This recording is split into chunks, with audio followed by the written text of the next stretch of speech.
So hi guys, ngayon magluluto tayo ng adobong chicken. So yan, ginayat ko na yung mga sibuyas tsaka luya. Lalagyan natin pala ng patatas. Yan, naglagay muna ako ng mantika. After uminit ng mantika, ilalagay ko naman yung patatas. So yan, nilagay ko na po yung patatas. Tsaka i-mix-mix lang, ganoon, para hindi tumitid sa paryok ko. Yan. Halo-halo lang. Hihintayin ko lang yan na lumambot. Tsaka yan, hahanguin ko na sa kahirapan. Yan, hahanguin ko lang siya.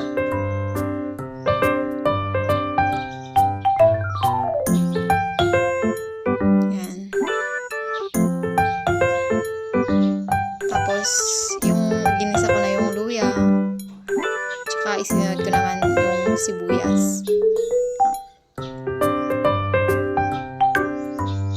Pag lumabas na yung aromatics,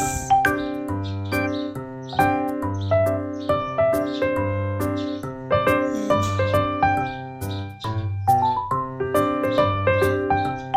Tapos nilagay ko na yung sibuyas na pampaots.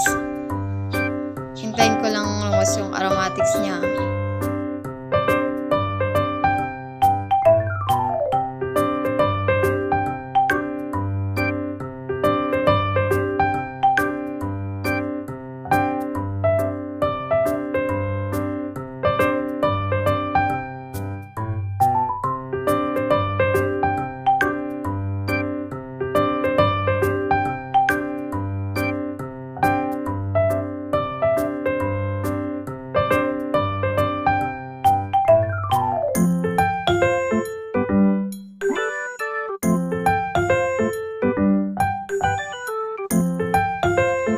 Ilalagay ko naman na yung chicken. Igisa ko muna siya.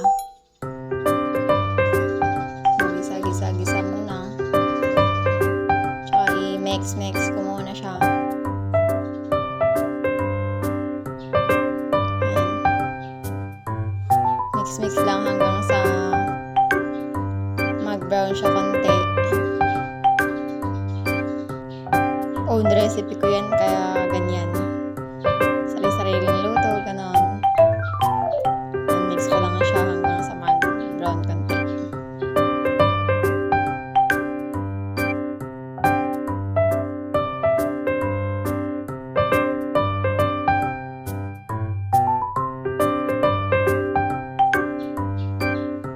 At tatakluban ko muna para medyo mag-brown yan.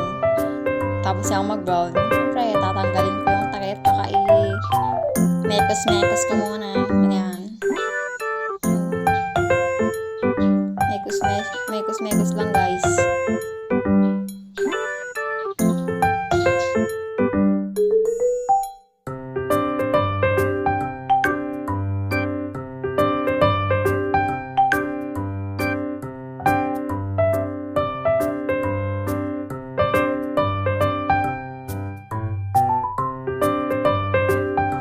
Tapos, lalagyan ko ng tubig. Tansya lang po. Tapos, mix ulit. Tapos, hintayin ko kumulo. Tapos, after niyang kumulo, lalagyan naman ng toyo mo. Toyo ng jowa earth mo. Yan.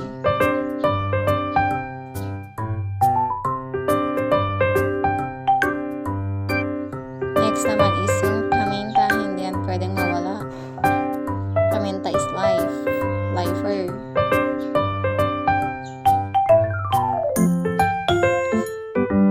Ito yung kumulo yan. Ilagay ko naman na yung patatas. Potato. Yan, lagay ko naman na siya. Tapos, next is yung magic syrup. Para lalong sumarap. Magic syrup for the go. Magic syrup, pagkalawin ng baso. Charot. Tapos mix lang ulit. Yan. Mekos-mekos lang. Yan na siya. Luto na siya, guys. Sariling version lang to, guys.